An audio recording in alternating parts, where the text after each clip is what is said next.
Good afternoon and welcome. My name is Blau. I'm the faculty director of the Data Center for Russian and Eurasian Studies.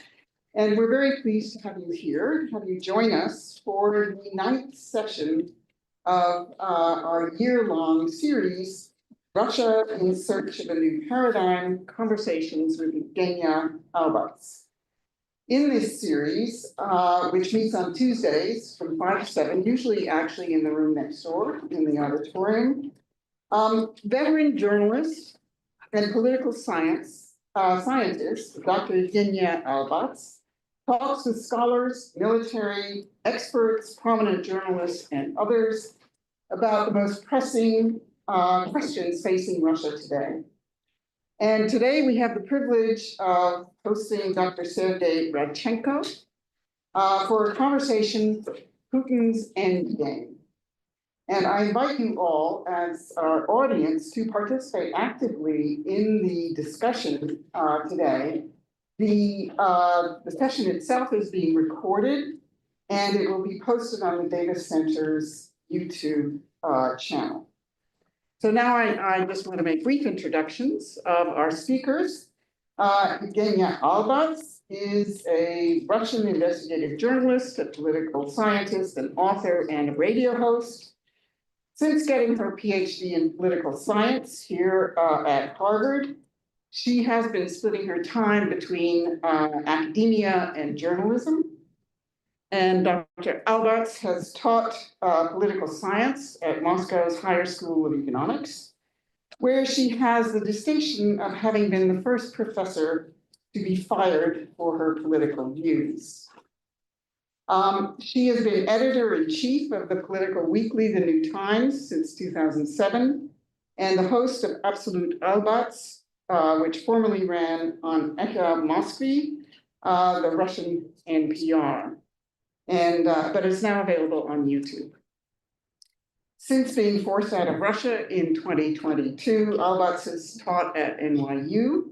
She has served as Media and Democracy Fellow at the Harvard Kennedy School, and she is now, we're very pleased, a fellow at the Data Center for Russian and Eurasian Studies at Harvard. She's the author of 4 independently researched books, including The State Within a State, The KGB and Its Hold on Russia, Past, Present, and Future. Sergey Radchenko is the Wilson E. Schmidt Distinguished Professor at the Henry A. Kissinger Center for Global Affairs at the Johns Hopkins School of Advanced International Studies, European Campus in Bologna. Professor Radchenko is a historian of the Cold War and an expert in Russian and Chinese foreign and security policies. His most recent book, quite recent, To Run the World, the Kremlin's Cold War Bid for Global Power, Cambridge University Press, 2024, examines Soviet decision-making during that period. His 2 earlier books, or 2 of his earlier books, Two Suns in the Heavens, the Sino-Soviet Struggle for Supremacy, 1962 to 1967, published in 2009. Unwanted Visionaries, the Soviet Failure in Asia at the End of the Cold War, published in 2014, both of which focus on the Soviet-China relations during that period. So now it's my pleasure to sort of turn the podium, so to speak, over to you, Yevgenia. Thank you. Thank you. Thank you very much, Professor Blau. Thank you very much to everyone for coming. I should say that, I read many books on the history of the Cold War. I took a class on the Cold War status here at Harvard when I was a graduate student. I participated in endless roundtable discussions and presentations for which this place, the then called the Russian Research Center, was famous back in the early 1990s. I knew little until I read the book written by today's guest, Professor Radchenko. His book, To Run the World, the Kremlin's Cold War Bid for Global Power. It is a fantastic book that reads like Le Carré, only much better researched and rooted in your newly opened 1990s archives rather than some spy's fantasy. So my first question to you, Professor, is the following. You write in the conclusions of your book, quote, what looks outwardly impossible between states becomes entirely achievable between specific individuals, and it is individuals who ultimately make policy, not abstract states. So much here depends on trust or the lack of it, on empathy, on personal respect, end of quote. That statement is in the essence of your analysis of Stalin's, Khrushchev's, Brezhnev's, and Gorbachev's foreign policy. You claim that Stalin was seeking legitimacy while creating, along with Churchill, first and foremost, what you called a superpower condominium. Superpowers condominium. I think this is brilliant. You suggest that Leonid Brezhnev got engaged in detente with Richard Nixon because his legitimacy as the US leader was questionable. He got into the main office of the land as a result of coup d'etat when he ousted Khrushchev along with the KGB in 1964. As Nixon's national security advisor and Secretary of State Henry Kissinger stated to his boss, I'm quoting from your book, of course, Brezhnev, sees his relationship with you, meaning Nixon, as legitimizing and strengthening his position at home, end of quote. Should we see Putin's end game from the same perspective, as he lost his legitimacy after the autogolpe in 2020, when he changed the Russian constitution and nullified his previous presidential terms? Thank you. I think this is on, but the light is not on. Okay. Dr. Albats, thank you for this question, and thank you for hosting me here at the Davis Center. It's lovely to be here and see some friends, some of whom I haven't seen for years, and to talk about, well, my book, but not only talk about Putin. The past and the present and the future seem to be connected in Russia always. Maybe not only in Russia, but in Russia particularly so. When I was writing this book, I was focused on personalities more than broader, forces of history, because I do think it matters who is at the helm. Individual decisions, individual fears, obsessions, delusions, quest for greatness. We're not talking just about greatness for one's country, making the Soviet Union great again. We're talking about individual leaders as well, because they wanted to be great leaders of great countries, and how they saw this greatness, where they looked for this greatness, whose partnership they hope to have, I think explains so much about Soviet foreign policy. But there's also remarkable continuity, and that's where the Cold War and the post-Cold War kind of merge into one. We used to think of this as two distinct periods in so many ways, but now some people are starting to talk about another Cold War now.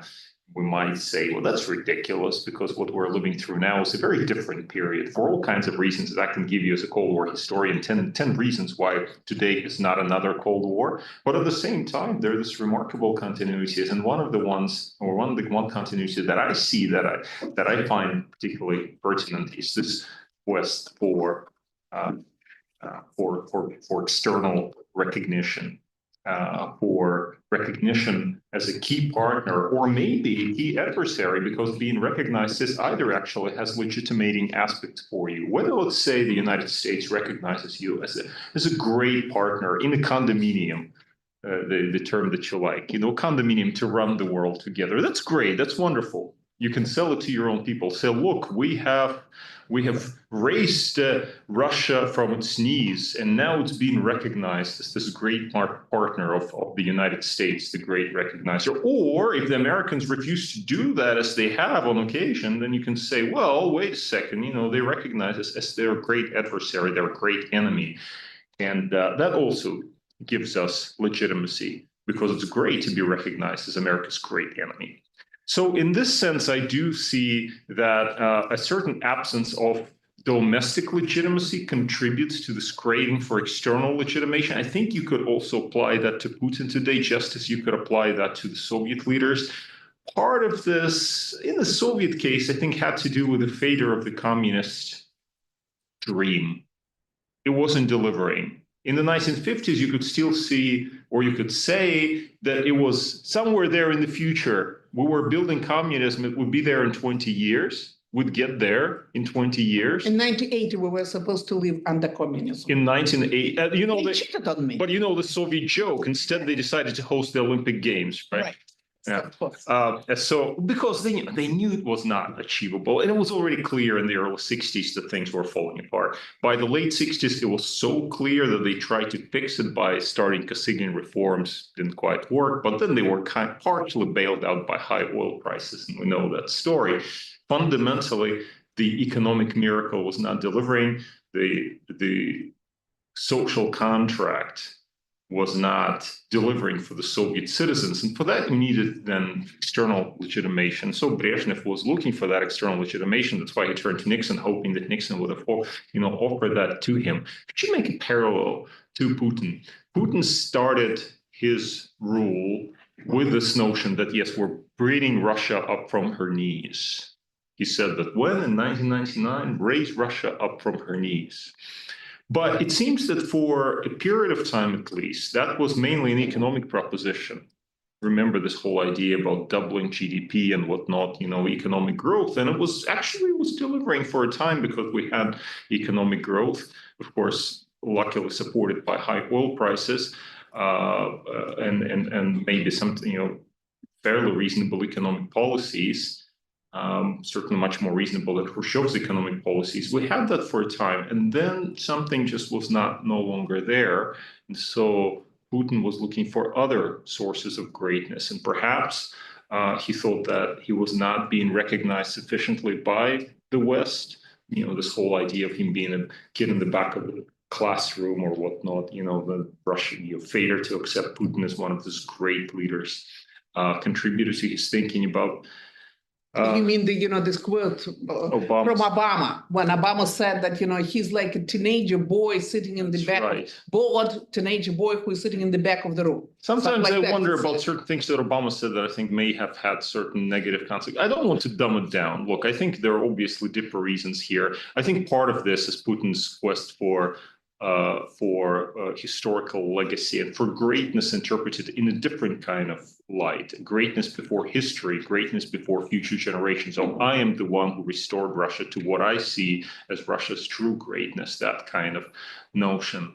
But I think that other element of external recognition still remains there. And I think what we see today in the clear Russian joy at being kind of re-engaged by the United States is this idea of, new partnership. Yeah, they drink champagne in Moscow now. Oh, they're absolutely. They're probably right to do so.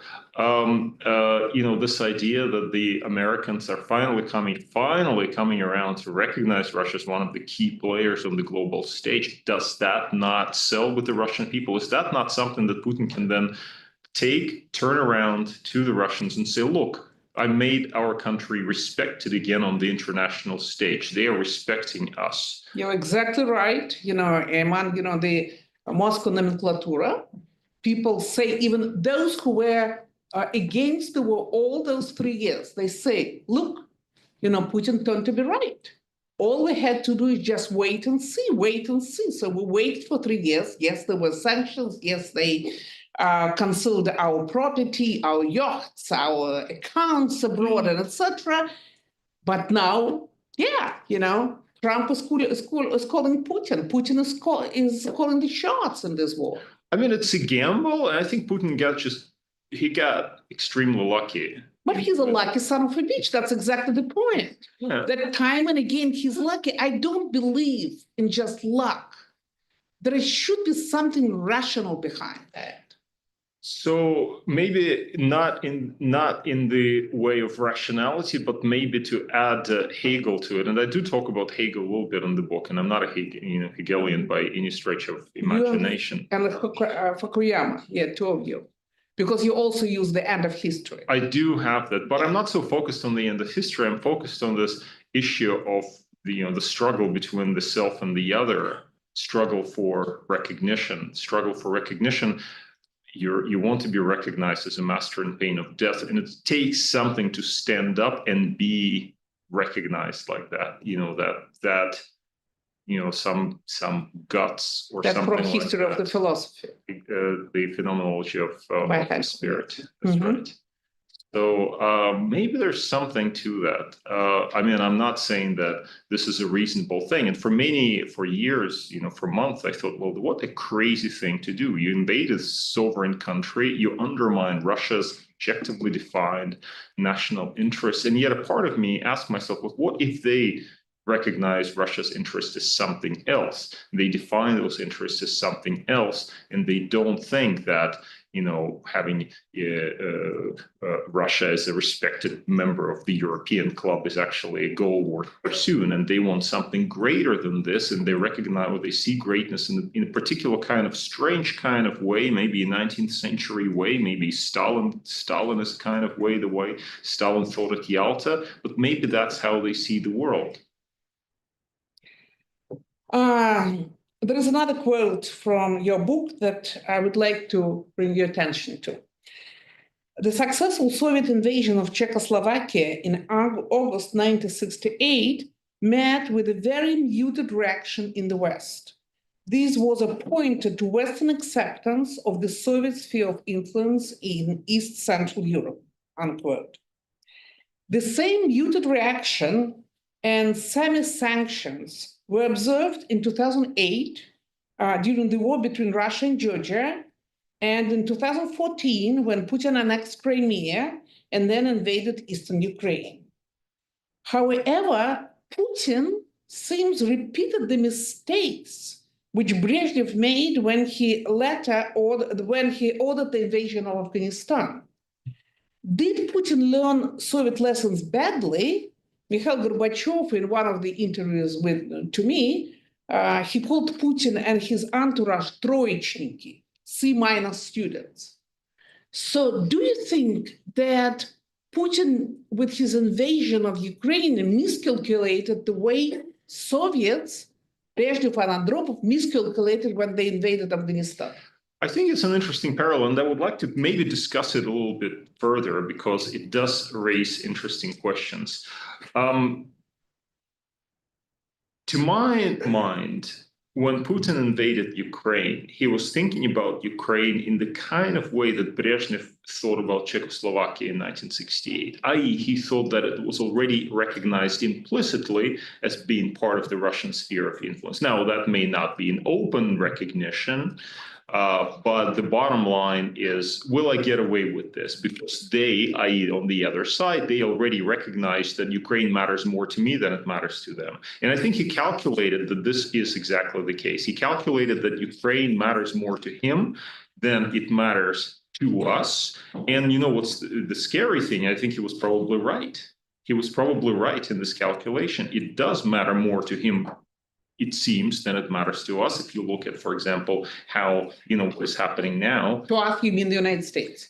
To us, the United States, maybe to us more broadly, the West. Mm-hmm. And you can see that in the nature of the Western, particular American reaction in the run-up to the war.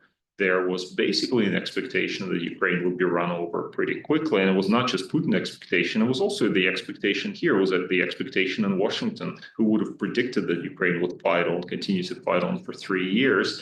And so what would have happened? Well, then, you would obviously, some sanctions would be applied, and maybe there would be some sort of an effort to help the Ukrainian resistance, like the West helped the Mujahideen in Afghanistan. But fundamentally, there was no real appetite for go into war with Russia over Ukraine, I think that still remains the case. It clearly remains the case now. It clearly was the case under the Biden administration. So in this sense, you might argue that Putin made the right calculation, despite you might say, well, I thought that, he terribly miscalculated. He certainly miscalculated the Western immediate Western reaction in the sense of, the economic sanctions. He may have expected something along the lines of 2014. But in the final account, in the calculation of whether the West is going to actually go to war with Russia over Ukraine, did he miscalculate? That's a question that I ask myself, and I'm not sure what the answer is here. But what's the purpose?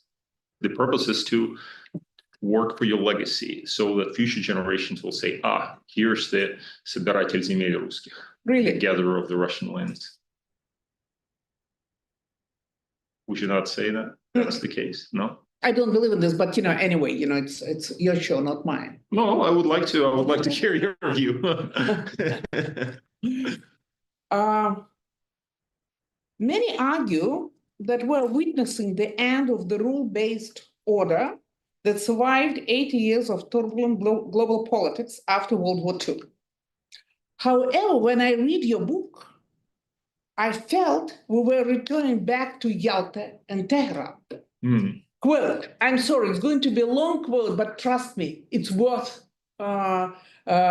reading this quote. You would love it.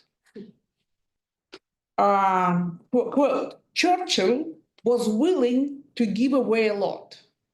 Of course, that Churchill was a prime minister of Great Britain, and he was, one of the leaders he became the leader of Europe during the World War II. So to show just how much he drew up what he called a fairly dirty and crude document, a table which spelled out percentages of Soviet and British influence in different Balkan states. That's, when they discuss, how they're going to divide the world after the end of the World War II. The table purported to give the Soviet Union 90% of influence over Romania, with 10% reserved for the others. Who are others? The percentages were reversed in Greece, where Britain, in accord with the USA, would keep a 90% stake. Yugoslavia and Hungary were split evenly, where the Soviet Union received 75% in Bulgaria. Later on, they agreed that Soviet Union was going to receive 80% of influence in Bulgaria and 20% others, meaning, other countries. By the Churchill's late admission, he had forgotten about Albania. Now, of course, it's a small country. Who cares? Churchill recounts what happened next. There was a slight pause. Then Stalin, took his blue pencil, made a large tick, and passed it back to us. Churchill continues. After this, there was a long silence. The penciled paper lay in the center of the table. At length, I said, Churchill said, might it not be, though rather cynical, if it seemed we had this deposit of these issues so faithful to millions of people in such an offland manner? Let us burn the paper, Churchill said. No, you keep it, said Stalin, unquote. Later on, you write that basically the same they did with respect to Poland. Two of them said, FDR was less interested in that. I don't know, maybe he was dismayed by these calculations, who is going to get what in any given sovereign country. But, later on, they did exactly with respect to Poland. And you were discussing, what Stalin is going to do. Stalin wanted, to dismember, Germany, but, Western allies, they didn't want that. But they agreed that with Poland, Stalin is going to have upper hand. And Poland, which was slashed into pieces 3 times before that by the Russian Empire, once again, its fate was decided by Churchill and Stalin. They were discussed, Stalin said, no, we don't need this, this Polish government in exile in London, we're going to bring Soviet Poles to run Poland. Anyway, so, and when I was reading this, and this is amazing, I've never read about that before. I'm sorry, I don't know, but Mark probably knows. Mark, did you read about that before? Of course, Mark read, but Mark read everything, okay. But don't you think that it's a goal for both Trump and Putin right now? That's exactly what I think they're planning to do. So the Yalta Agreement, I mean, this is a really interesting moment. I sort of begin the book with this. There's a long discussion of Yalta and what was at stake. One of the arguments I make there is, you do hear from some historians that the West sold out Poland and so on and so forth. I find it difficult to justify this point of view simply because what could FDR have possibly done at this point when the Soviets were actually militarily in control, short of going to war against the USSR? I don't think he had lots of cards. What do you mean? I'm sorry. Wait a second. There was Lend-Lease. Soviets didn't have trucks. They used only American trucks were used at the front lines. Soviets didn't have trucks. Lend-Lease existed for a few more months. So what? Would FDR say, okay, you get out of Poland and we will have, Poland will be ours and democratic, so to speak. Or if not, then you will lose Lend-Lease. I don't think that would really have worked very well. Stalin had, the way he approached these problems is he felt that he had certain basic bottom lines, security bottom lines. And Poland was one of his security bottom lines because he felt that Poland had served as a corridor through which the Soviet Union had been historically invaded by various hostile powers.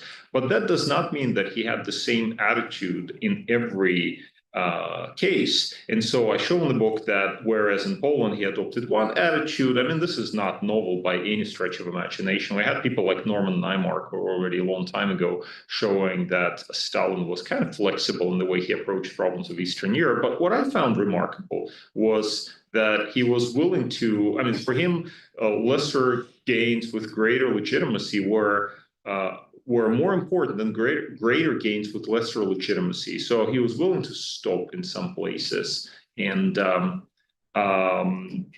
compromise in return for American recognition. And the key examples of this are China, the way he handled China in 1945. That's a very interesting case study. How he effectively sold out Mao Zedong, how he sold out the separatist movement in Xinjiang because he felt that he could strike a deal with the government in Chongqing, the wartime government in China. And effectively, this would be a deal that would be ratified by the Yalta Agreement. And so it had American recognition. What about Mao Zedong and the communist ideals and the idea of proletarian solidarity? To hell with it. It didn't matter. It didn't matter because what mattered was what served Soviet national interest. But that's a historical question. Now, if you fast forward to the present and you look at where we are today, and some people have raised this question of Yalta and how Putin and Trump are talking about Yalta. My problem with this is that, the key problem with this is that we're at a different historical moment. In 1945, the Soviet Union was basically in control of much of Eastern Europe already. It had a gigantic army. It would be very difficult to actually stop and push back against this. We know that Churchill had an operation in mind called Operation Unthinkable to go to war against the USSR, but it was unthinkable. It was very fair to say. Today, Russia is not in this position. Russia is stuck in Ukraine, fighting a war of attrition against in many respects, in military respects, certainly seemingly inferior power, economically inferior power, but it's stuck there. And it is certainly not in any position to dictate its will to Europe. And I know we can talk about Europe and how they're disunited and they're pulling in every direction. And you have the Germans, everybody's looking to the Germans to take the leadership, and the Germans don't want to do it. And then the French come and say, follow us, and nobody wants to follow the French.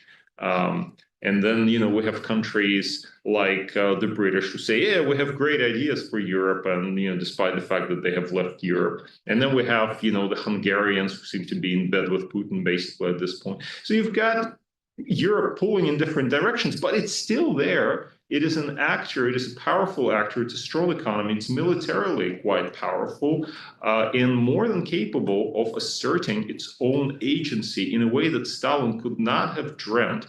Soviet post-war planners in 1944-45, when they thought about the way that Europe would look like in the aftermath of the Second World War, thought about Soviet influence extending as far as Sweden and also the coast of Africa, well, Libya, Tripolitania. That, I think, Putin has succeeded with a little bit. But Sweden, no way, no way. He cannot do that, right? So when today we're talking about some kind of new Yalta, my question to that is, how can this come about when we have other powerful actors who will say no to this? We're not going to a 19th century division of the world into spheres of influence in the way that, let's say, Churchill and Stalin wanted to do in 1944 in the percentages agreement. It's not the same situation. Then what's the reason that President of the United States kisses Putin's ring? Well, that's a good question. I'm not an Americanist. That's a question that I think, people in the United States have to ask themselves. Unless he's thinking about, this superpowers condominium, in which he's ready, President of the United States is ready to invite. Of course, we will ask Ivan Kurilo later on about that, because he's I think he's in a much better position. Yes. He's in a much better position to answer that. I mean, my view on this is that Trump does think about the world. I mean, the interesting thing about Yalta, and that's another one, I guess, last point I'll make about Yalta, is that at Yalta you had a bit of FDR, he was quite practical. He did actually give Stalin quite a lot of what Stalin wanted, but in some ways there was something of a clash of visions. And you refer to the Churchill-Stalin discussion in Moscow in 1944, a well-known percentages agreement. Churchill was basically a 19th century imperialist, and Stalin was a 19th century imperialist. They thought they could understand each other. The weirdest thing that happened, by the way, was not even that episode that is recounted by Churchill in his memoirs, but what happened afterwards, where the Soviets tried to negotiate for better percentages. I found that hilarious. I thought, what does it even mean? They were not happy with 50-50 in Hungary, so they wanted to get 75% in Hungary. Yeah. And I'm sure you can explain it in somehow. But you have this whole discussions with, between Molotov and Eden, where they talk about that. And it's just really bizarre. And Molotov is pushing for greater, 2 percentage points here and or 3 there. It just doesn't make any sense. But anyway, so the problem, though, was that the Americans were not used to dealing with things like that. And that's why Churchill said, let's not tell the Americans about it, because maybe they will not like this idea. Of course they won't. Division of the world into imperialist spheres of influence, because they thought about the world as open to American influence, open border policies. America should be welcome everywhere. And America has business in Bulgaria and Romania. That's why they did not want to recognize the governments of Bulgaria and Romania in the summer of 1945, after the Soviets tried to impose their own governments. The Americans said, oh, excuse me, you did not, what are those? Why would we recognize those governments? And Stalin was like, well, what is your business here? Look where America is and where Bulgaria and Romania are, what is your business? So you have already the beginning of the Cold War. This is one of the one of the items over which they clashed in the London Conference of Foreign Ministers. This issue of America not being happy with this division that Stalin preferred and Churchill preferred. The America was not happy. Now, today you have an America that seems to be quite happy about this. I mean, represented by Trump, America represented by Trump. America has its own sphere of influence. It's got Greenland, it's got Panama, it's got, the Western Hemisphere, it's something like that. Very 19th century. And the rest of the world, well, we can work out some kind of spheres of influence. So it is kind of weird in that sense. And I'm contradicting myself a little bit by saying that, we cannot have another Yalta. But in a sense, the condition is better today for this kind of great power cooperation with Russia and China on the basis of recognition of quote unquote spheres of influence than it was in 1945 when the Americans were not willing to do that. You mentioned China, but in the book, basically, you suggest that for Khrushchev, for Nikita Khrushchev and for Leonid Brezhnev, the leaders of the Soviet Union in the respective times, Maoist China was a factor why they tried to make a deal with the West and with the United States. As we have seen since, since his famous turn to the East in 2014, Putin acknowledged Chairman Xi as his big brother. In fact, China accounts for 45% of all inputs to Russia now. That's a hell of a lot, The entire automobile market is just given to China. So, yet it looks like Trump and Putin have found common grounds concerning China. They're seeking ways and means to constrain it, while China just recently has suggested its support to the European Union.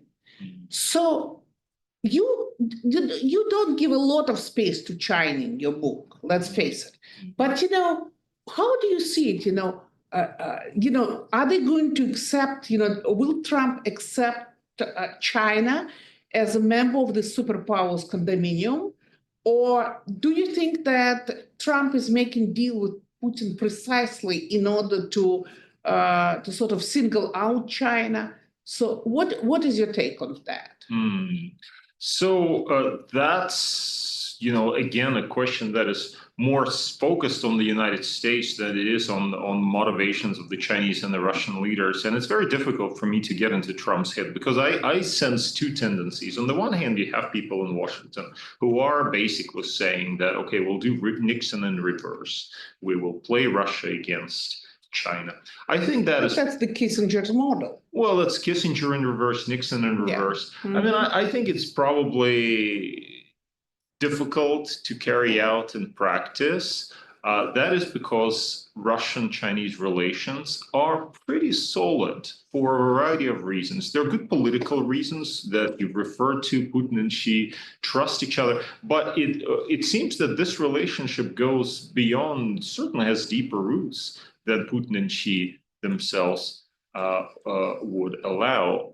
And, here I would just like to draw attention to my previous book called it's about the Soviet engagement with China in the 1980s, Unwanted Visionaries. I look there in that book at the roots of the Sino-Soviet rapprochement. It actually began in the early 1980s. It began in March 1982 with Brezhnev mumbling a speech in which he basically said good things about China.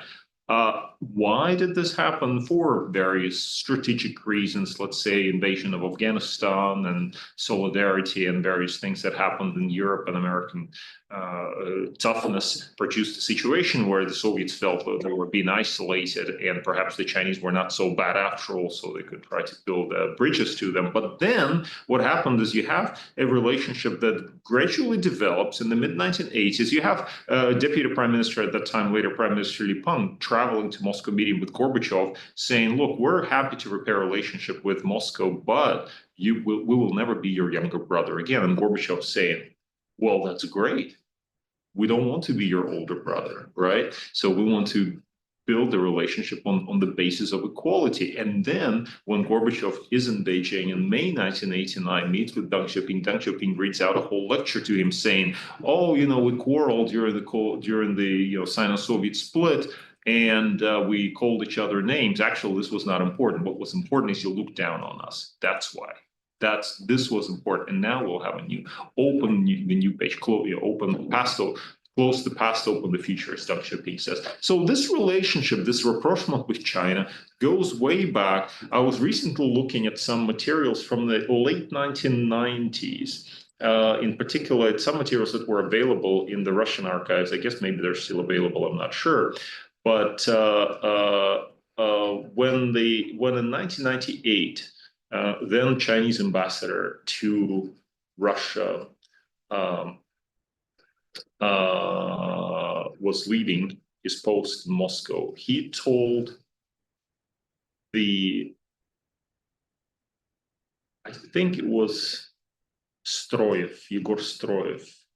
Remember Yegor Stroyev? Of course. He was the speaker of the upper chamber of the Russian parliament, or whatever they call the Russian parliament. So there was a conversation between Li Fenglin, the ambassador, and Yegor Stroyev.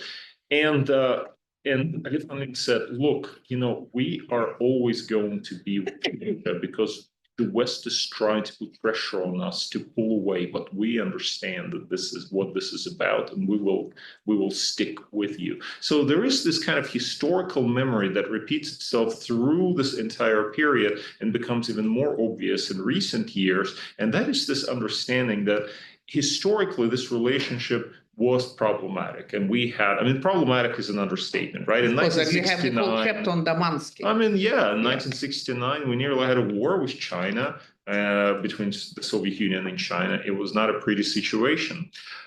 And so I think they carried something from this, and that is when China and Russia, have a bad relationship, third parties, i.e. the United States, try to take advantage of this. And so when today you have this, Marco Rubio, I think in recent interview said, we need to pull Russia away from China. I'm just imagine sitting in Moscow looking at this thinking, very good, let them try. And of course, we'll pocket all the concessions. This is going to be great, but they're not going to, it's too clever by half, basically. Of course, we're interested in a solid relationship with China for political reasons, for historical reasons, also for economic reasons, which you refer to. Now, you might say, well, economically, Russia is dependent on China. Yeah, this is bad. The Chinese are driving a hard bargain. And if you look at I love looking at the Russian car market, which you refer to, the number of the best-selling cars in Russia. If you look at the list, I've never heard of these cars. Chinese, They're all Chinese, like top 10 cars. Like, really? These things exist? But still, this is a relationship that economically is beneficial to both sides in the sense that Russia is selling its natural resources. Yes, sometimes the Chinese are not willing to pay the price. We can see that with Power Siberia too, and how they're driving a hard bargain. On the other hand, China is obviously an economic partner number one, and this really helping Russia in a major way. And it's not an economic, more than anything, it's not an economic competitor. These are mutually complementary economies. So from this perspective, economically, politically, strategically, historically, there are good reasons for Russia and China to be together. But there are also, I suppose, good reasons for Putin to say, look, yeah, we want to be courted by the United States because it raises our price. Then we can turn back to the Chinese, say, look how expensive we are. Do better, right? And so the Chinese, we can already see the Chinese are being a little bit anxious about this. So that is on the reverse Kissinger, reverse Nixon thing. On your second point, though, and this is where I don't know. I know that there are people around Trump who say, yeah, let's do the reverse Nixon thing. But is that what Trump wants to do? Or is he thinking, I mean, one thing that I found interesting were his comments about how he wants to have this trilateral summit with Putin and Xi, and, to cut the defense budgets by 50%, which almost strikes almost a Reaganite tone in reference to Reykjavik. This kind of rhetoric, and you think, well, is that part of reverse Nixon, or is it something else? Or is it more about we want a condominium, or we want this kind of relationship of great three powers to manage affairs of the world? Because, all these other ones, the Europeans, they don't matter because they're nobodies, little men, right? As somebody recently Polish Minister of Foreign Affairs, right? So so that may also be a possibility, but I don't know. I don't have a Wi-Fi to Trump's brain. Right. Also to Putin's brain. But can you envision, if we delve back into the history, and we will be looking, and if we look for some external validity out of what we know already about what happened in the past, can you foresee that this condominium of superpowers will consist out of Russia, which will be allowed to control Eastern Europe, China, which will control the Asia, and United States, which will be, managing little brothers in Europe and, Northern America and South America. I mean, I do find it challenging to believe that, let's say, the Japanese will be so keen to accept Chinese controlling them in East Asia. Yeah, but what can they do? Get nuclear weapons. Right. For example, goodbye to they have an economy that is certainly a significant economy. I think it's problematic. China's strategic position is a little bit difficult. It's surrounded by rivals that have, some of them have ambitions at least as great as China itself. I mean, I'm thinking of India, for example, and you know, many of its neighbors don't like it. I'm thinking of Vietnam or the Philippines or North Korea. Of all the countries that hate China, I think the North Koreans hate it the most. So China's strategic position is not necessarily great. It's not great for having, Asia controlled by China. I think they'll run into some difficulties.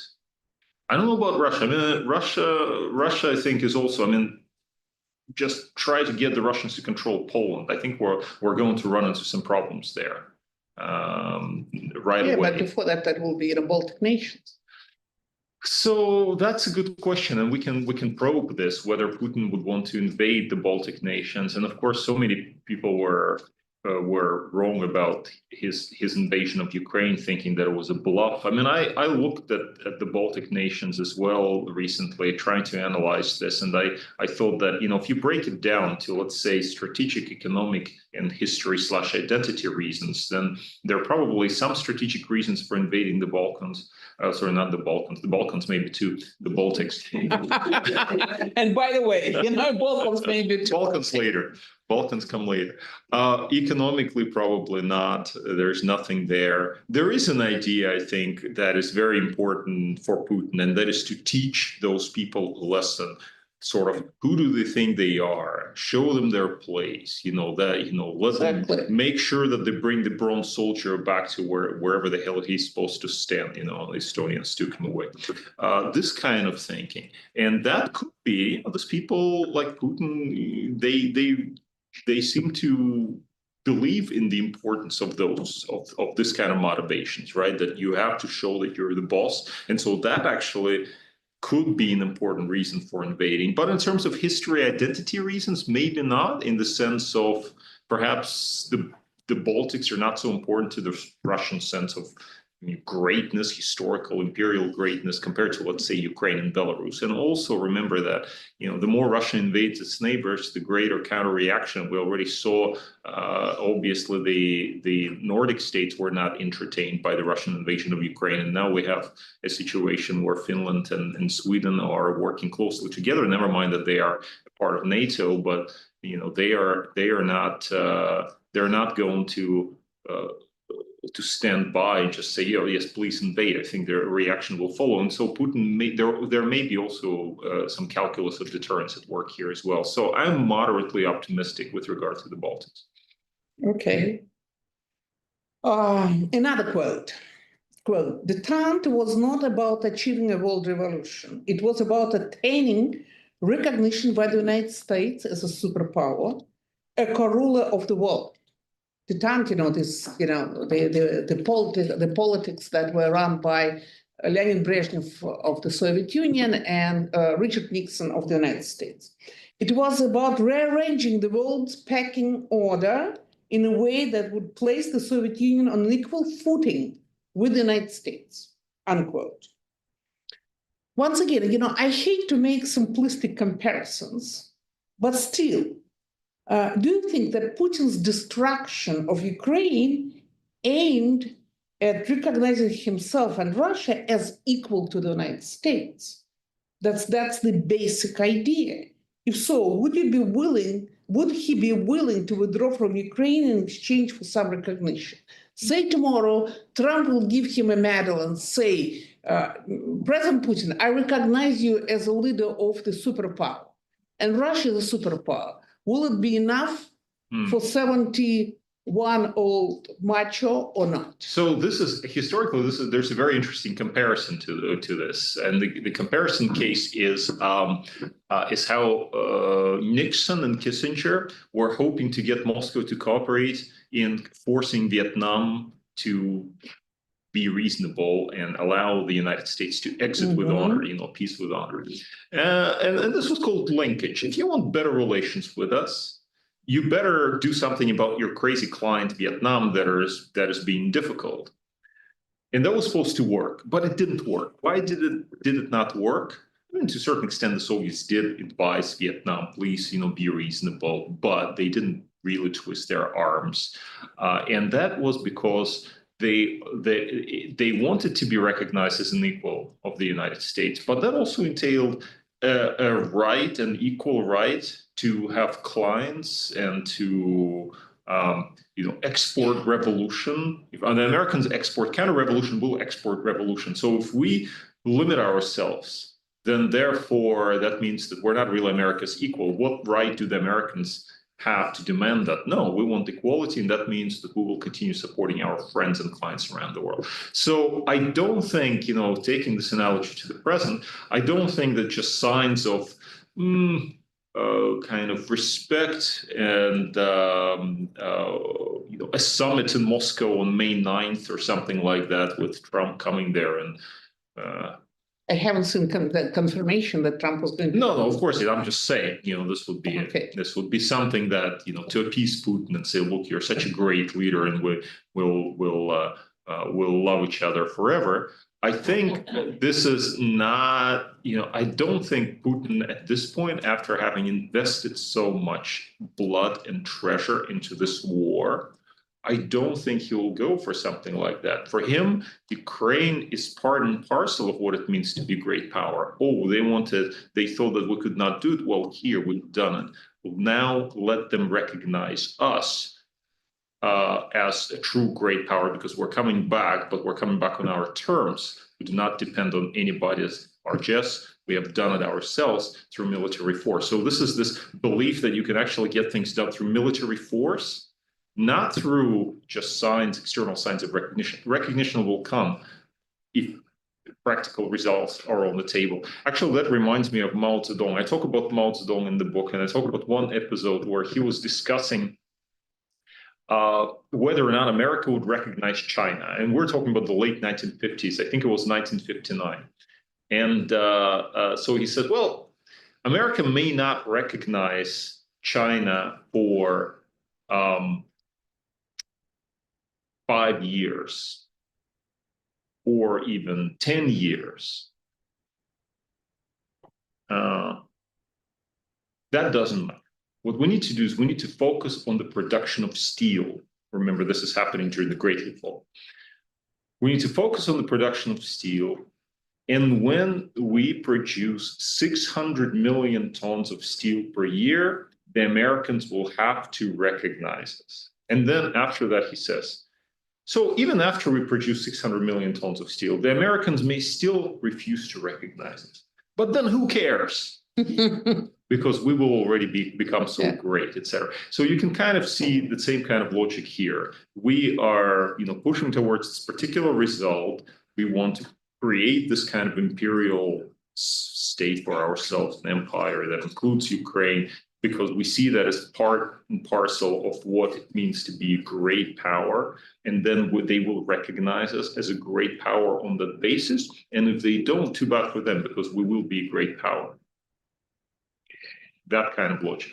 I think that Mao Zedong would never even dreamed about the kind of help China was going to get from the United States. And basically, the United States unilaterally got 800 million Chinese out of poverty, helped to create the economy, and became the biggest, the biggest customer of China. So it's amazing, You should give a credit to the United States. Time and again, first United States helped Soviet government under Stalin to.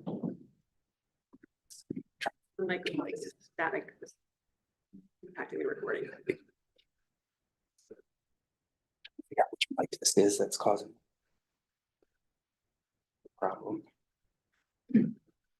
It's not a laptop. No? Did I break the mic? I don't think.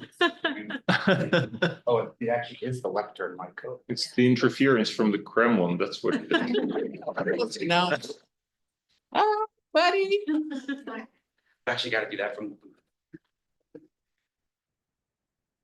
So can we continue? We should Continue. Can we? Yeah. Okay, thank you. Thank you so much. The Davis Center syndrome. That's what it's Anyway, just we remember that how American capitals came to the Soviet Union during the Stalin's time and helped to build, to help with industrialization of the Soviet Union, which obviously helped, during the World War II, but also, during the Cold War.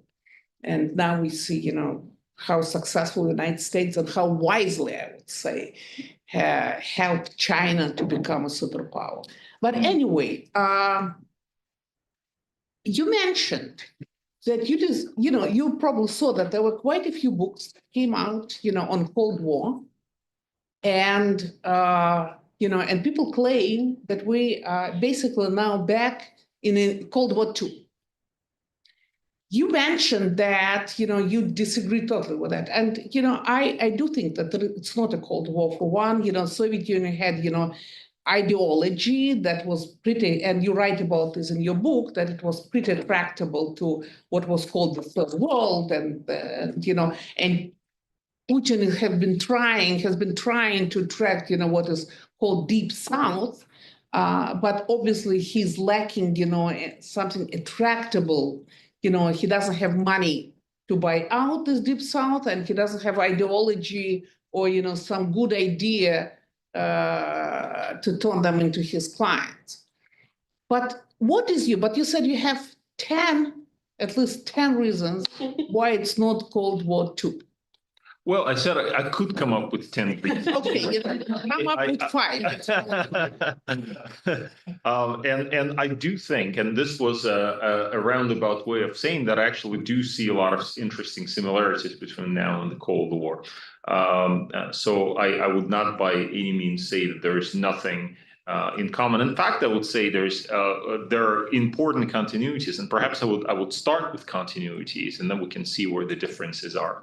So on the question of continuities, the most important one, I think, is the nuclear revolution. That changed things so fundamentally that the world never was again the same, nor is going to be the same. So when people make parallels, and no historical parallel is perfect, of course they're all flawed, but when people make parallels to, let's say, the period in the run-up to the First World War, my counter-argument to that is those great powers did not have nuclear weapons. The way that the Cold War turned out had so much to do with the presence of nuclear weapons in the Soviet Union and in the United States, and the ability to destroy each other, because that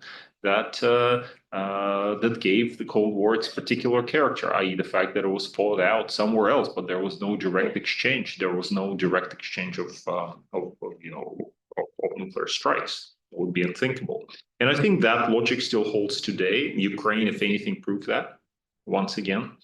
The salience of nuclear weapons in the conflict in Ukraine, and we might say, well, Putin was just bluffing. Even so, it's, there are reasons why there's lack of appetite about going to war with Russia in Western capitals, including even in Europe.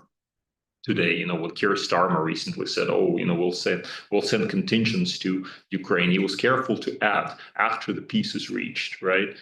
So there is no appetite for doing anything before that. Well, how do you explain that? Of course, this is the continuity of nuclear deterrence and nuclear weapons. So that is one important fact. Proxy wars, I think that is something that characterized the Cold War, and to a certain extent, you could still argue that this is the case today. Now, we may disagree about who's the proxy here, but I think there are certain parallels there. The all-encompassing character of conflict, that it spreads into every sphere, every walk of life, whether it's political, military, economic, I think that is also something that was very, very clearly the case with the Cold War, and it is still the case now. Now, some people might say, well, the Cold War was a bilateral system, and that is a major difference. So now talking about the differences, and today we're in a different world. I think it's a little bit problematic if we call the Cold War a bipolar system, with the Soviet Union and the United States being the main powers, because certainly from the 1960s, China was already basically doing its own thing, and the threat that it posed to the Soviet Union was in some ways even greater than the threat posed by the West. So in this sense, the Cold War was certainly no longer bipolar. Now, we can still argue that the Soviet Union, and nevertheless, the Soviet Union and the United States were still the most important players. And just today we have a multipolar world, which is a different story altogether. And maybe this is a legitimate argument. Maybe this is the case. Now, this question about ideology and how important that was, I think at some level it was important because communist ideology did have this kind of universal appeal. And we had the Cold War in the home front here in the West. We had the Cold War in our own countries. But would you not argue that today there are some elements of that still persist in terms of, for example, the alignment of, let's say, far right, or very deeply conservative elements in the West with Putin, alignment of values? You can even argue that there's some kind of alignment of values between Trump and Putin, which is very disturbing. And this notion about the global South, which you referred to, which of course during the Cold War was known as the Third World. During the Cold War, this was being, the Soviet Union was selling its ideas to the Third World as basically a way to gain liberation. Gain liberation for themselves from the colonial overlords. Today, Putin is selling kind of similar ideas, actually. He is also talking about liberation from the yoke of the golden billion, as he describes it, right? The golden billion.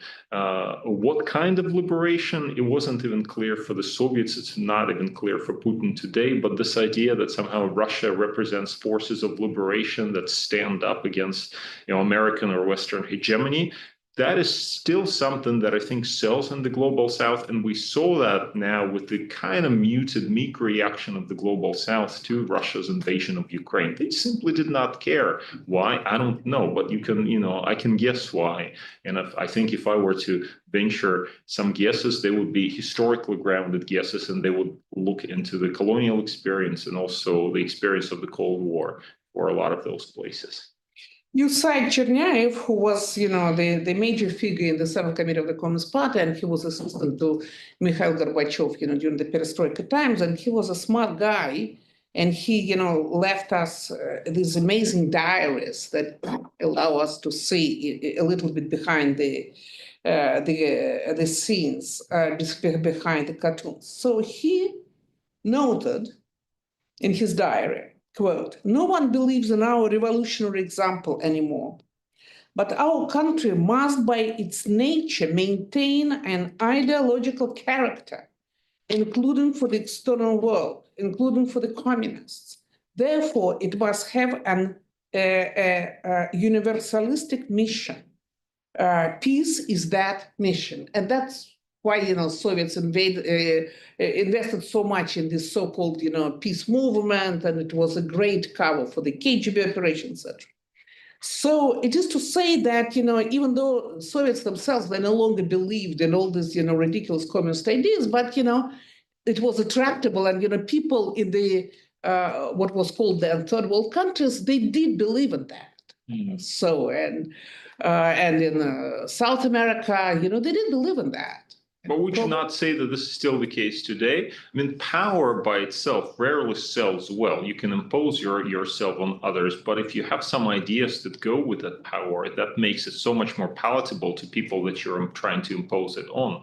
So from the Soviet perspective, dressing up their power grabs into wonderful ideological rhetoric of liberation and justice for all helped sell the Soviet predominance and Soviet, missions in the as easily they can read Bible.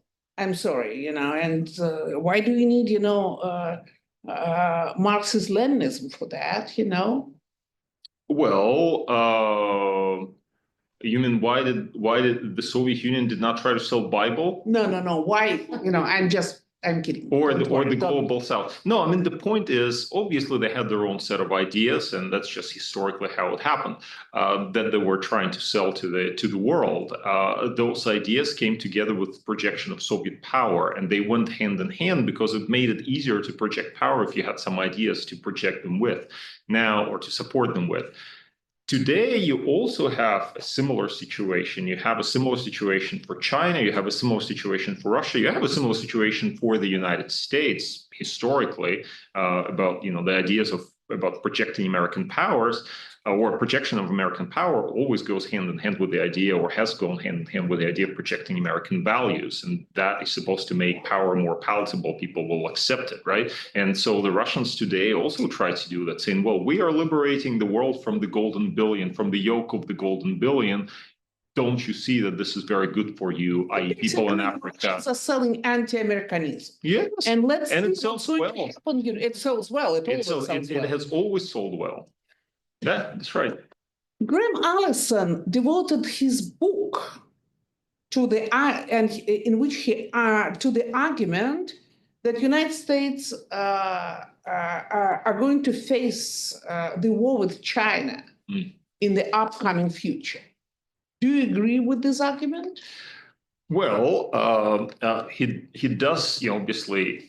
He makes a very interesting argument about Thucydides' trap, and gives interesting historical examples in which he said that in a number of similar situations, great powers went to war, but not in all situations. And at the end of his book, he actually gives a list of ways. He said, well, we could have a war, but here's ways, a list of, I guess, possibilities for avoiding this war. So I think that he's right to raise this issue. Obviously, this is a serious issue, and this was also a problem during the Cold War. This is a problem today. The problem is we don't know what the other side basically wants. We don't know, and you can say, well, we know everything about what Xi Jinping wants. Xi Jinping wants to control the world. My counter question to that: how do we know that? Well, but why don't you read his party speeches? He says it so in the party speeches, which he doesn't, by the way. But let's suppose he said something like that there. It is difficult to know. There is great uncertainty involved. We had that at the beginning of the Cold War when we did not know about what Stalin wanted. Did Stalin himself even know what he wanted? We don't know. Maybe he had the ambition to control the world. Maybe he had the ambition to just have to control his immediate neighborhood. He moderated his ambition, or he adjusted his ambition on the basis of the reaction or the absence of reaction of the other side, which is why containment was the right policy. In the condition of radical uncertainty, when the stakes are so high, you cannot afford to show, to play a weak hand, because you are going to potentially, if the other side has expansionist ambitions, you're going to put yourself in a situation where you'll be overrun by the other side before you know it. Now, the tragedy of the situation is by going along with containment and pursuing containment policy, you might actually bring about the escalation of conflict, because the other side will then counter-react to containment with their own counter-containment. And so we are in a similar position with China. We don't know what Xi Jinping ultimately wants. We have to contain China's ambitions, because failure to do so will be interpreted as a sign of weakness on our part and may actually stimulate greater aggressiveness on their part. On the other hand, we also have to be careful in not overdoing certain things, not needlessly provoking the Chinese for no particular reason. My favorite example is Nancy Pelosi's visit to Taiwan, which I think was completely, a really bad idea. And the Chinese reaction to this was to break off talks between the militaries, between the American and the Chinese militaries. And they, you can say the Chinese overreacted, and they overreacted stupidly. But where did it begin? And so if you want to have a responsible statecraft today, if you don't want to end up in a situation where, because of provocations or counter provocations or humiliation and counter humiliation, you end up in war, you have to be firm but flexible. Firm in signaling your intentions, but also telling the other side that you're willing to negotiate, and that you're willing to keep the channels open for communication. I think that is very important. That's the message we should be projecting to the Chinese at this moment. I think that we also did a great job with this kind of regimes and this kind of people. They respect power. That's all they respect. They couldn't care about anything else. With Putin, the minute he sees that Biden blinked, that was it. And the same is true, I think, with China, that they respect power. All these, dances, let's try to appease the tiger. We saw it, in history time and again, 1938, Munich, and etc. No, actually, there are lots of examples in the Cold War where actually it worked out. Like, for example, the Cuban Missile Crisis. If the two sides did not negotiate, that would probably end up in a nuclear war. Yeah, but Kennedy showed balls, and He actually negotiated like crazy. Yeah. He negotiated and he made concessions, which was very, very interesting. So I think that's my point, right? Kennedy showed firmness in his dealings with Khrushchev. And you might argue, well, Khrushchev blinked first or whatever. But the reality of the situation was actually, and by the way, one of the things that I discuss in the book, which I found really fascinating, we now know that if, let's say, Kennedy did not declare quarantine, which by the way was a conciliatory measure, he could have just bombed the hell out of Cuba right away. And so people today say, well, he was actually reasonable. He declared a quarantine. He could have taken much more radical steps. The reason he didn't was there was no certainty that he would wipe out the Soviet missiles. Well, we know today that actually, with high probability, he would have been able to do so because the Soviets kept their warheads and their missiles separate, and they were like hundreds of miles away from each other. It was just a complete mess. But still, he was reasonable. He said, okay, we're not going to do something because there's even a small chance. If there's a small chance that this missile might be launched against us, this would be terrible and unacceptable. So that's the whole point, right? There are different ways of showing firmness. And even as you show firmness, you still maintain back-channel communication. This is what Kennedy did, in fact, to resolve the crisis through Ambassador Dobrynin. They worked out a number of concessions, shall we say, by the Americans, and the crisis was resolved. And I think we should learn something for the Sino-American relationship from that experience. Thank you. In your book, you already mentioned Vietnam. So Americans asked Brezhnev, because there was this already some sort of detente, asked Brezhnev, just to calm down Vietnamese. As we remember, Soviets supplied weapons, and it was basically a proxy war between the United States and USSR. Then there was Yom Kippur War. You have a great chapter on that. Extremely interesting reading. And once again, Americans asked Soviets, please, constrain Saddam, blah, blah, blah, constrain Syria. Soviets said yes, and did quite the opposite, provided weapons to Saddam, and etc. So it is to say that despite of all these dances, detente, not detente,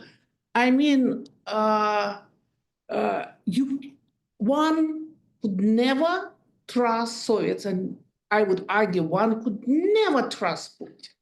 Just never, ever, because, the whole institutional culture of the KGB is based on deception, cheating. You always treat your enemy, and all you have to do is just to make your enemy blink.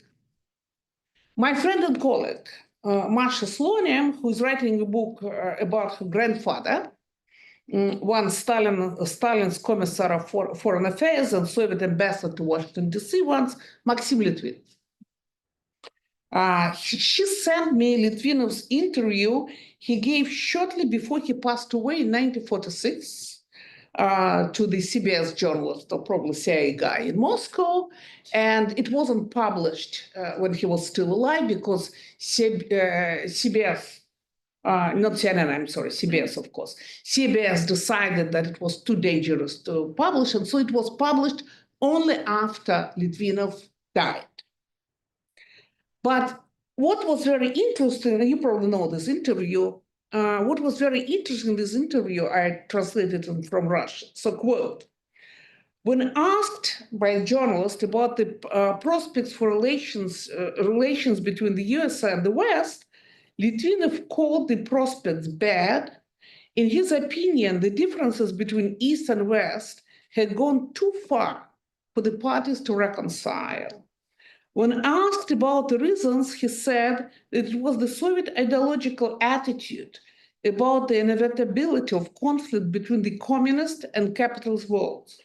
In his view, the chance that these two worlds would peacefully coexist side by side was irretrievably lost. The Soviet Union, in Litvinen's opinion, had returned to the outdated concept of geographic security. Hello, Putin, geographic security. Litvinov warns that the West should not make the concessions and the USA demands, because this will only lead to a new series of demands on their part. End of quote. Don't you, and I will remind our audience that United States were proclaimed as enemy number one back in the Soviet times. And when Putin became the president shortly after, once again, the United States were proclaimed as enemy number one, and all Soviet warheads were directed first and foremost at the United States. Okay. Some with China at some point. Some on China, right? But you know, the majority of these warheads, you know, my dad was involved with this kind of business. So anyway, so they are directed to the United States, and the whole institutional culture of the people who run the country now, those Chekists, is based on this strict anti-Americanism. This is enemy number one. And no matter what, you know, sooner or later, we're going to deal with them. So don't you think that there is no way that, you know, Soviets proved that there was no way to trust them, even despite of all these detendances? And the same is true now. Yeah, so that's a really interesting question. Let me begin, by the way, by offering a counterpoint on Litvinov. I know about this interview. It's a very well-known, famous interview when Litvinov was already a foul, was not basically. Yeah, he was fired from his position of the deputy minister for foreign affairs. If he did not die, he would probably have been arrested. Remember how I said at some point during this conversation that the Soviets' post-war plans included Soviet control of Europe all the way to Sweden and the coast of Africa. Guess who was writing those plans? It was actually Litvinov writing those plans in the foreign ministry. So you have this long plans, Litvinov's vision of the post-war order, 19th century imperialism like you have never seen. I mean, Litvinov totally bought into this narrative. Listen, I don't defend Litvinov. Litvinov, was one of the Stalin's butchers. So, what's the difference? So, right? No, I mean, there are nuances, but this is simply to say that we have to, in each of those cases, we have to be careful. We have to look at these people in their entirety and recognize that some things were said for different audiences in different kind of ways. So that's as far as Litvinov. The other question you raised, I think, is really, really interesting. And that is about, could you really have a detente between rival powers? And that is a difficult question, especially if rival powers represent different value systems. That is a difficult question. During the period of detente in the 1970s, for just as much as Brezhnev loved Nixon, he totally loved, he adored Nixon. Nixon was such a great guy. And he was just gutted by Watergate. So how could it, one of my favorite anecdotes in the book is where at one point, one of Brezhnev's aides writes to Andropov saying, don't we have any compromat on Nixon's enemies that we can release to help him? And Andropov is like, oh, no, we have limited possibilities, but we'll try. Obviously. I also like when you write that Brezhnev suggested Carter to give him money so he can win against Reagan. Was it in your book? Yeah, I think it was in your book. So, no, I don't think it was much. Doesn't matter. In Gordievsky book, it doesn't matter. I'm sorry. But there was a hope. I mean, the Soviets always had this idea that the next administration is going to be better, only to be disappointed when it came. But anyway, so during the detente, despite all of this friendly relationship between Brezhnev and Nixon, and there certainly from Brezhnev's part, great love for Nixon. When an opportunity arose to stab the Americans in the back, they would do that. They would do that, just, very politely and nicely stab them in the back, like in Vietnam. But the interesting thing is the Americans would also do the same thing. I mean, think about the way that Kissinger outplayed the Soviets at every step in the Middle East. It was beautifully done. It was beautiful. With Egypt, with Sadat, it was just wonderful. The Soviets were just screwed. I mean, you look at it and you just admire the act and you think this is really great.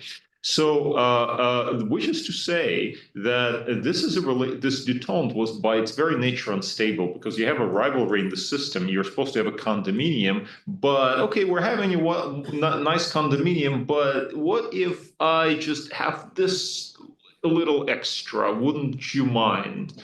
And so you have that, and that is actually a problem for the present as well, especially in Sino-American relations, because you might say, well, there's a way to arrive at some kind of great power cooperation. The Chinese call it, that's exactly what the Chinese call cooperation between great powers. The problem is when you have an opportunity to stab the Americans in the back, you do it. That's the way of doing things between great powers, right? Generally, this is how things are done. Sometimes they're not done in that way, and sometimes you do have cooperation between great powers, but very rarely. The only example I can think of is probably the way how Britain kind of gradually allowed America to take over its role as the hegemon, and maybe only because it felt that America is its son. In values, and they still think this way, right? Okay, we indulge the Americans because they're our children, so to speak. But you don't have that between Russia and America. You don't have that between America and China. So I think any kind of attempt to achieve stable condominium is going to run aground over this deep contradictions inherent in the system. I don't think it actually has to do necessarily with the nature of the regime in Russia. I think it's more systemic problem. My concern that the life of thousands of Ukrainians is at stake now.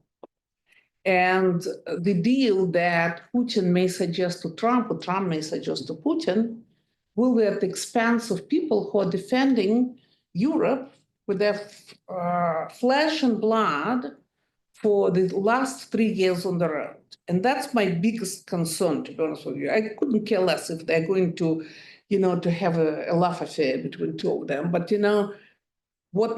because we see already that, that Ukrainians are going to suffer. Precisely. And that's why, I think that, and Putin can, grab whatever Trump is going to suggest him and then, say, oh, you know what, Donald, I just woke up and I thought, no, it's not reasonable. We're not going to go for that. Or, something like that. That's my concern, that, there is no way to trust Putin in any way or shape, just no way. But anyway, I see that, it's long time, thank you. It's long time overdue to give possibility to ask questions to our audience. Please, we have to, microphone somewhere here. And so come up with your questions. Yes. Yes. Dima Gorenburg, you were going to ask a question. Yes, you did. Yeah, I felt so. It was got me feeling. Okay, please.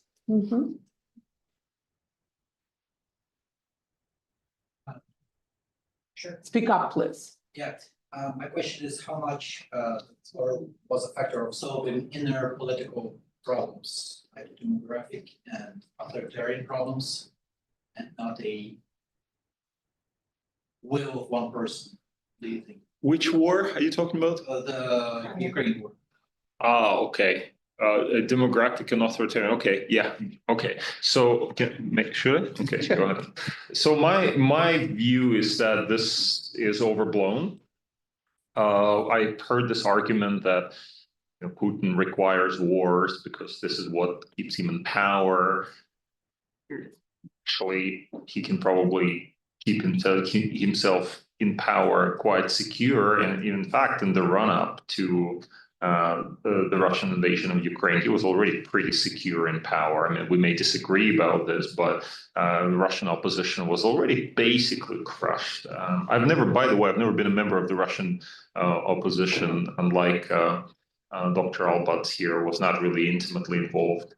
So I don't know. I don't want to go into their politics and to say what failed and what did not fail, or what succeeded. But it seemed to me that certainly by 2022, somehow Putin succeeded in basically strangling the Russian opposition one way or another. So it seems that he was secure in power already, and this is not something that would. War is not something that was required to keep him in power. As I mentioned, in general, I think the best way to approach this is a multi-causal approach. So when I hear people say, well, this was about Putin being worried about NATO enlargement, you can guess who makes this argument. You don't have to guess, everybody knows who makes this argument. I think, if you take this position, there's some arguments, there's some evidence that would support that, because you can say that, yeah, the Russians have or certainly the Kremlin has their views about Russian security, which may or may not be accurate, but which would take this into account. But there are also many other factors, including Putin's neo-imperialist kind of view of Ukraine as part of Russia, including this idea of punishing Ukraine because what have they allowed themselves to do, and we have to show them their place, and so on and so forth. All of those are factors, and I think perhaps Putin himself doesn't even know for sure. It's a combination of factors that led him. But I think in this combination, domestic insecurity probably does not rank all that high. But that's just my opinion. Do I have the evidence for it? The evidence is the absence of evidence. I really haven't seen much that would suggest that this is the reason. I have seen Putin talk about other reasons, including remember that moment when Steve Rosenberg asked him, something about Russian security in Ukraine, and he said they were trying to show us our place, right? The West. So that is something that struck me. He didn't talk about, we had the internal enemies, and I had to try, we had to have this war to exterminate the internal enemies, and he never says this. So but that's a roundabout way of answering this question. But there was also concern in Kremlin that Russians were watching closely the events in Ukraine. In 2004, when there was the first so-called Orange Revolution in Ukraine, thousands of Muscovites ran to Kyiv just to see, to see and to feel how was it possible to resist, to protest, and to win. So, and we know from the democratization theory that in fact, not just people go by example, nations go by example. And so there was real concern on the part of Kremlin that Russians were going to learn from Ukrainians how to kick out.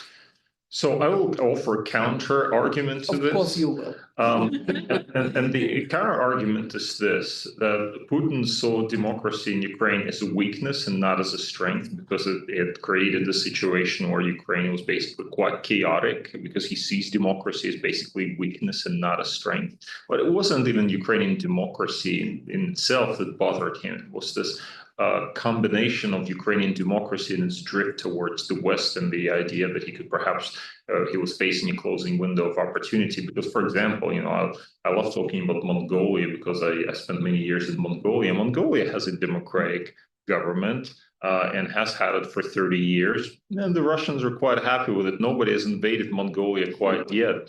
Why is it? Because they don't think that their geopolitical position there is threatened in any way, well, except maybe by the Chinese. But the Ukraine was an altogether different matter. But I hear your point about how Ukraine could give an example, and the same, by the way, was said about elections in Taiwan and how that was a bad example for the Chinese. I remember when I lived in China for 5 years, and every time there was some kind of election in Taiwan, everybody was watching closely and even had their own candidates, whether it was the KMT or the Democratic Party. Everybody would pick a horse, as it were. So it is interesting. It is interesting. I just don't know that it's a key factor. Right, but just, I will remind the case of Belarus. When, when Belarusians risen, there was basically, these 2020 elections that turned into the real uprising. Mm-hmm. And Putin, and the only reason that Lukashenko succeeded was that Putin sent his police, his special forces. He even sent journalists, his propagandists, because Belarusian journalists refused, even those the state journalists, they refused to talk about to produce all these lies on the Belarusian TV. Mm-hmm. And so Putin had to send, and the only reason that Belarusians lost was precisely because Putin didn't allow for that. No, And sure. he didn't allow for that because he was very much concerned that Russians were closely watching the uprising in Belarus. But anyway, okay, any more questions? Yes, please. Oh, next. Mm-hmm. Mm-hmm. I'm not sure. Be aware that the session is recorded, so that the session is recorded. So if you want to name yourself, please name. If you don't, then don't. Right. Okay. David Wolf of Cairo University. You mentioned that one of the reasons for attacking in Ukraine was that he might have sensed a closing window of opportunity. Many American generals and admirals are saying that the dangerous window of opportunity for China to attack Taiwan is in the next 2, 4, 6 years before Taiwan can turn into a porcupine. Right? You've heard this. What do you think? Do you think that Putin would it be in his interest to see a war start somewhere else, a big war? And if so, do you think his special relationship with Xi would offer him some opportunity to kind of help Xi to that decision?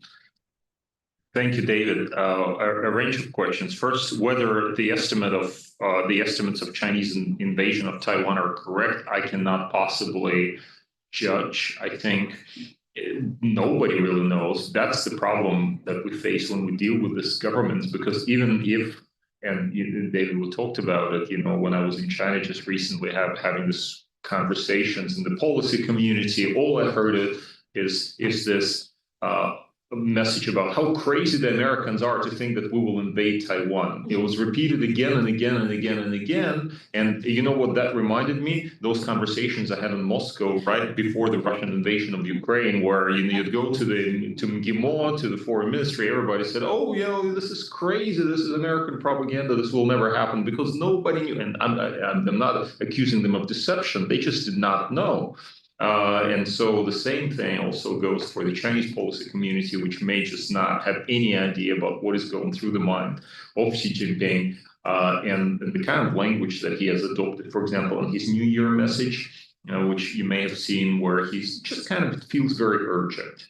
We need to resolve this issue. Perhaps he's also thinking in terms of legacy, and returning Taiwan could be his legacy, just as the Chinese economy seems to be tanking basically in so many ways, not doing very well at all. In other words, the social contract, just like in Putin's case, you're kind of not delivering on it in the end. You could then make up for it by delivering Taiwan. At least this is what the future generations will remember you by, but that's just my yes. So I guess the way to prevent that is to have a firm conversation with China from a position of strength, not necessarily to send Nancy Pelosi there, because I don't think that's a very scary proposition. But what would Putin do? I think he would be happy about this. Would it not be in Russia's interest? That would totally take all of the world's attention away from Russia, which is basically claw its way to victory in Ukraine, the way Putin defines it. And will he help Xi Jinping to a certain extent? To the extent the Chinese are helping Russia, he will help China avoid some of the sanctions, provide energy resources, and so on and so forth. Will Russia send troops to fight in the Taiwan Strait? No, that's not going to happen, right? There's a limit. It's a partnership with a limits partnership, not a no limits partnership. Air cover. Air cover? Do the Chinese need it, you think? Maybe distractions. Yeah, Dmitry Karenberg. Yeah, hi, Dmitry Gorenberg, Harvard. So I have another China-related question, but maybe more actually China-focused. So you talked about how the possibility of wedging Russia, China doesn't really make sense, which I completely agree with. But I'm curious whether you think there was ever an opportunity since Xi came to power to wedge the other direction. In other words, for the US to prevent the current close alignment between Russia and China by bringing China closer to the United States. And if so, like how would that play out and what the circumstances would? Thank you, Dmitry. I think the Chinese would probably like that. I mean, I don't know if you saw it, I had a piece in Foreign Affairs a couple of weeks ago on this very subject. And it was about, so I was part of this interesting track 2 dialogue in Beijing and in Sanya on the subject of North Korea. So it was a Sino-American dialogue and a Sino-Russian dialogue. It was super interesting because, there was certain messaging that came through. And I guess the key message was stop saying that we're in Axis. We're not Axis. We don't like the North Koreans. They don't like us. We're not Axis. We're not in Axis with North Korea. We're not in Axis with Russia. We're never mind Iran. We don't even know who they are. So that sort of messaging, and part of me kind of believes in this because it is, the Chinese don't really do this sort of alliances like Axis type alliances, but it's also clearly in their interest to downplay their close relations with Russia. And even though I fully believe that they have a terrible relationship with North Korea, this is beyond any doubt, they still will not throw North Korea under the bus because they feel it's important for their strategic interests vis-a-vis, the situation in Northeast Asia.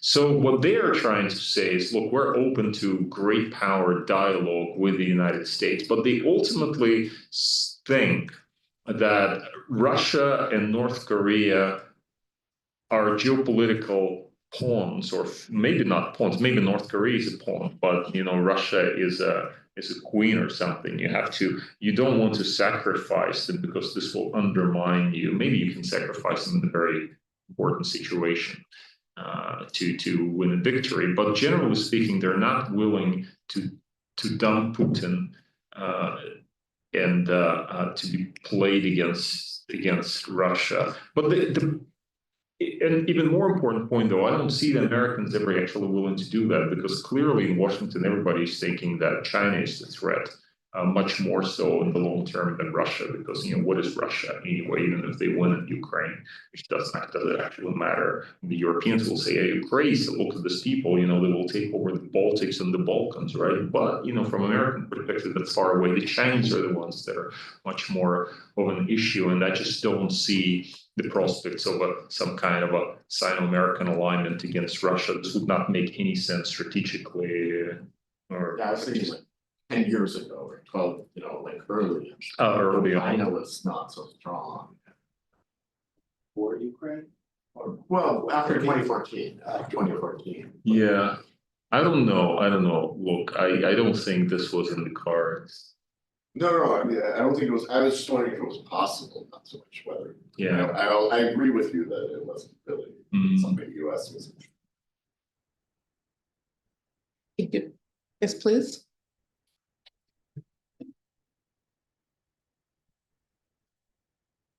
Hi, Daniel Pereira. I was an undergrad here many years ago on data Southwood. So I heard Masha Gessen on a podcast in the last 2 days, and in this conversation, I'm trying to kind of figure out my thinking about why I find them so unnerving. And I think it comes down to, and I'll get to a question, I promise, this notion of great man framing and legacy. So, and that both Gessen's conversation and your conversation, just the title Putin's Endgame, it's all like interpersonal between these stakeholders that I have questions whether they're rational actors or not, or whether this is all blood chemistry and whether they have a good night's sleep. And it was just kind of scary to think that the language moves quickly away from like international framing and people who are trained in international relations to we're managing the whims of these primary stakeholders, right? So just as an example, when Putin pushed back on Clinton all those during the reset, his messaging was always criticism that we intervened in his politics and that she was, attached to that. By the time Obama offends him and calls Russia a second-rate regional power, then it's on, and now it's interpersonal. And then by the time Obama offends Trump at that big journalistic bigwig when he makes all those jokes, people argue that was the flashpoint when Trump saw red and has not been able to not see red. So, so it's unnerving just as a layperson that like, oh, this is just going to be a bunch of interpersonal slights, and people are like, my main concern is people getting hurt, right? People are dying. So my question is, like, how do you rate the primary stakeholders as rational actors? And like the great man theory and legacy, like who cares? People are getting hurt, Like what's the reset to be talking like getting the experts and the trained professionals to get on, you know what I mean? Like that's just my concern. Thank you. Well, Daniel, that's a difficult question. I think it highlights limitations of political science. You did And say highlights, this, really? and highlights the virtues of history, because I'm not going to get into this conflict of political science and history. But the issue is obviously we cannot throw rational actor theory out of the window, and we still have to approach every situation and ask ourselves, what would a rational actor do in this situation? But we cannot put our faith, 100% faith, into our ability to predict actions of this or that person, because sometimes our expectations of what a rational actor would do would actually not align with the expectation or with the expectation of that other side, because that other side has different goals and different means of getting there, right? So I think that was the case with Putin. If you think that Putin, as a rational actor, for example, if I, back in February 2022, I would say, well, isn't that completely irrational for Russia to invade Ukraine? Because Russia, suppose I am a leader that is interested in bringing Russia as a powerful, that's a rational actor thing. I want Russia to be great and powerful. But as a rational actor, I will say the way I will do that is I will continue to develop energy dependency of Europe on Russia, and I will act through, various proxies, etc. And this is how I will consolidate my power. Thought. Well, this is the way you do it. This is how you would do it, right? If you're a rational actor, and then have somebody like that who perhaps sees Russia's greatness in a different way and feels that it has to go through, Ukraine, for example. The road to greatness leads through Ukraine. I think that's a different. I would not have thought about that, right? Because I'm not Putin, and that is a problem. Thank you. Yeah, I know. I always try to think like Putin. I actually wrote an article. What would I do if I thought like Putin? I try to put myself in Putin's shoes, and it doesn't make any sense. So I don't know. So is it worrying that these leaders who have sometimes strange ideas that we don't fully understand, that they make history? Of course, it's worrying, and that's how we end up where we end up. Things sometimes don't make sense, and yet people like Stalin, like Putin, like Mao Zedong, like Xi Jinping, like Trump, they make a decision and they change the course of history. Is that not so? When I was just at the beginning of writing my book and I presented to an audience of esteemed scholars, somebody said, "You're just writing a great man history." I said, "You know what? Unfortunately, this is how things happened." And I just cannot help it. This is how we are where we are. It is a result of decisions made by these people, sometimes who were motivated by strange delusions and fears and ambitions and God knows what else. But here we are. So what can I say? I don't know. I don't know a theory that would answer this. And I didn't mean to criticize political. No, I actually totally. love political. So you can see in the beginning of my book, I sort of embrace political science, even cite Frank Fukuyama at some point. Yeah. My name is Shiva. I'm one of the graduates here at the college. I'm wondering what you think about the future of Ukraine. So, as we all know, in 2014, Russia annexed Crimea, and then fast forward to 2022, Russia goes into the full-on invasion of Ukraine. So now that Putin will get some sort of recognition from the international leaders, specifically Trump and the United States, do you think that it might be in the cards that in the future he might try to go deeper into Ukraine, or is this like is it recognition, or is it really like Ukraine that's important here? Well, I think it's both, right? I think he feels that political control of Ukraine is something that is important for his sense of what Russia represents as a great power, its ability to project a certain message to nearby countries.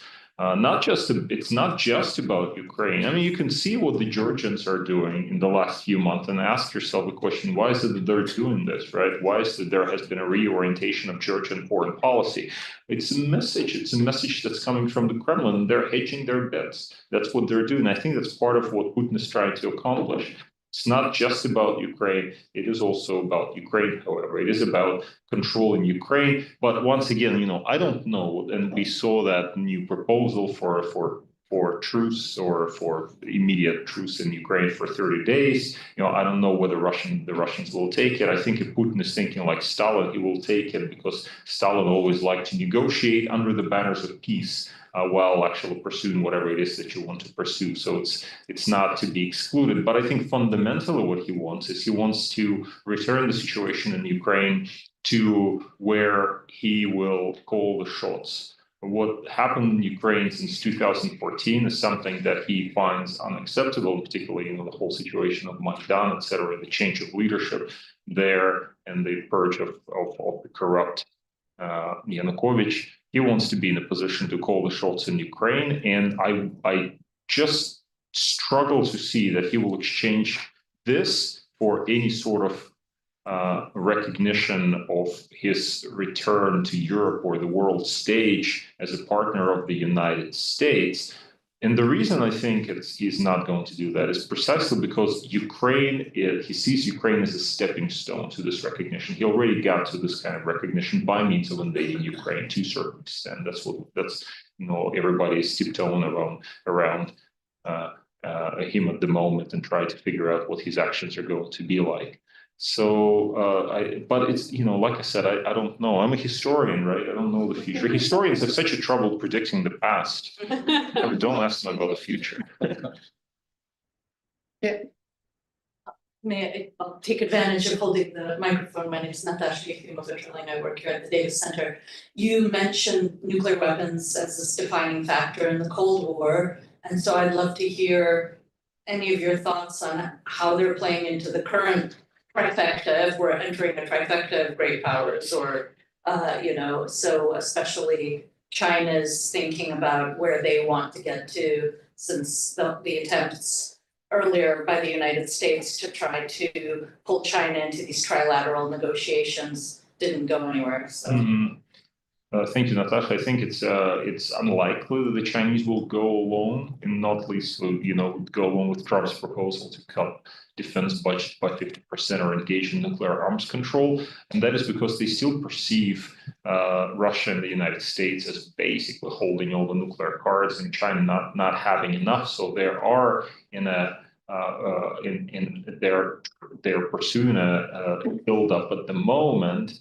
I actually posed this question to somebody in China at one of the think tanks. I said, look, if we're looking for ways to find some sort of cooperation between China and the United States at this moment, where should it be? Should it not be in the nuclear sphere? Because we should try to find, in the spirit of Cold War detente or something like that, find common sense solutions for the benefit of all of mankind. And the reaction was very negative. So no, we're not going to talk about nuclear stuff. And so, well, what are you willing to talk about? The answer was AI, which is interesting.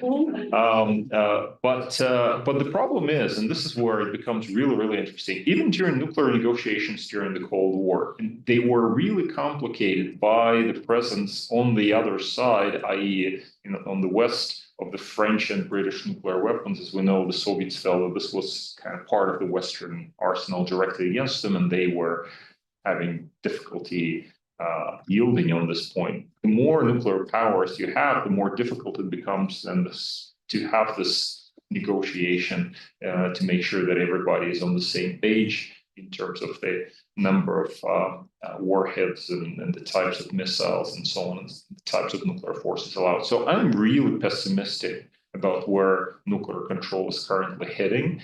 We had trouble enough during the Cold War with just 2 powers. Now you add a third one for whatever, for better or worse, definitely for worse. It's not going to go anywhere, I think. But that's me, the pessimistic historian speaking. Maybe somebody will come and say, look, let's just get together like Trump does. Let's just get together, abolish nuclear weapons altogether. I don't think it's gonna happen. Yes. I have a question. I have a question. You brought up Georgia a few minutes ago. Where does it play with their really fighting and struggling for themselves, as I understand it a bit, to maintain their independence as they have it? I may not be correct about that, but what is the role that Putin sees with Georgia in that situation in all of this context? Do you mean what Putin is trying to do with Georgia at the moment? Yeah. I don't think he's trying to do much. I think the idea was simply to project a certain message to countries that neighbor Russia, sort of, don't mess with us, know your place in quote unquote, And I think that message was received in Tbilisi, which is why you have that turnaround. And that's not a national consensus. It's not a question of national consensus, because we had protests in the streets and people obviously were unhappy with this.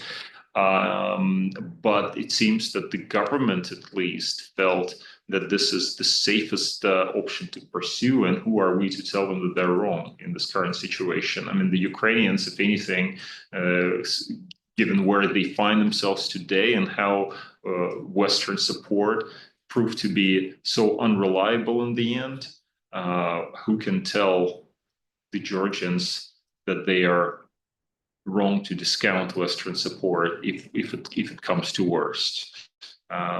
Georgians are even further removed from Europe than Ukraine is, and even further removed from America's core interests. So they exist in a very volatile and difficult neighborhood, and I guess they concluded that it was in their best interest and the interest of their national survival that they tiptoe around Russia.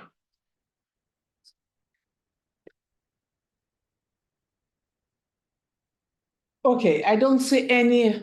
I think we are done with questions, and it's time for us to wrap up. Let's thank Professor Radchenko for coming and for, wait a second, we forgot to ask Ivan Kurila. No, but there's You were supposed to. it's also a gentleman over there. I'm sorry, I didn't see. Okay, and then, I really want to ask Ivan Kurila what he thinks about the American approach. Yes, sorry. Hi, my name is Laurent Platin. I'm European. I'd like to have your point of view about, because you said that in Europe we're in all kinds of directions, the British one way, the Scandinavians another way, the French another way. And what about the coalition of the willing that is trying to do something to show a strong support for Ukraine? Do you think it will succeed, or it's not an illusion? I think it's better than nothing. It's clearly better than nothing. And as a British national, I'm quite proud of my government's position on Ukraine.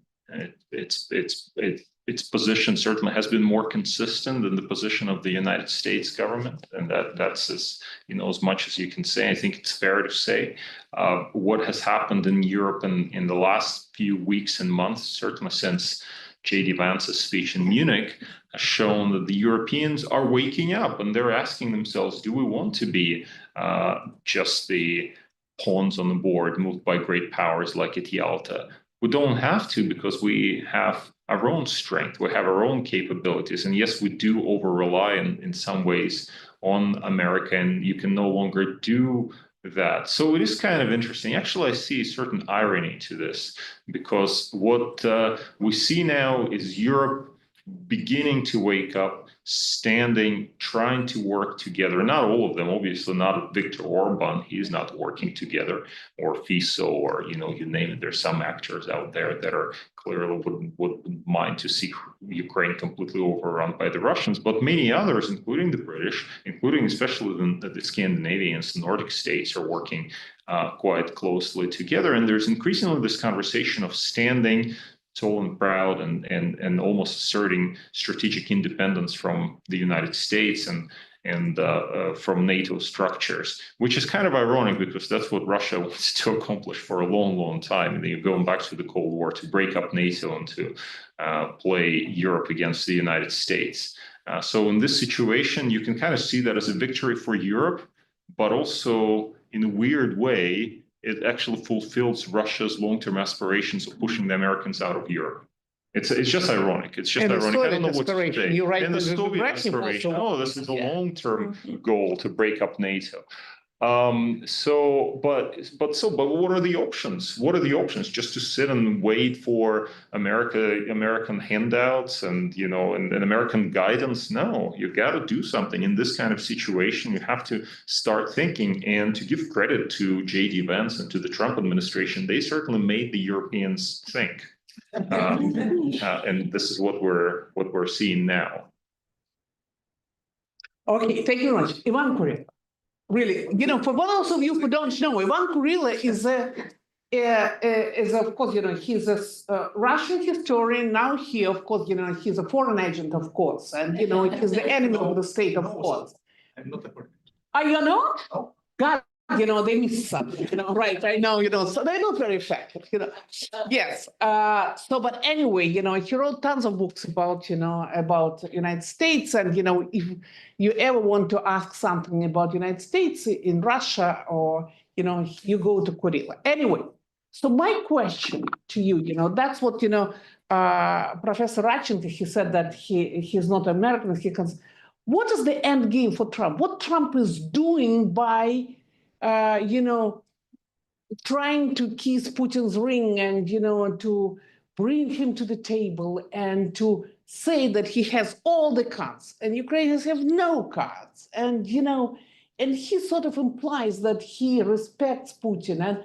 And I think deep inside, Trump does respect Putin for being so bold.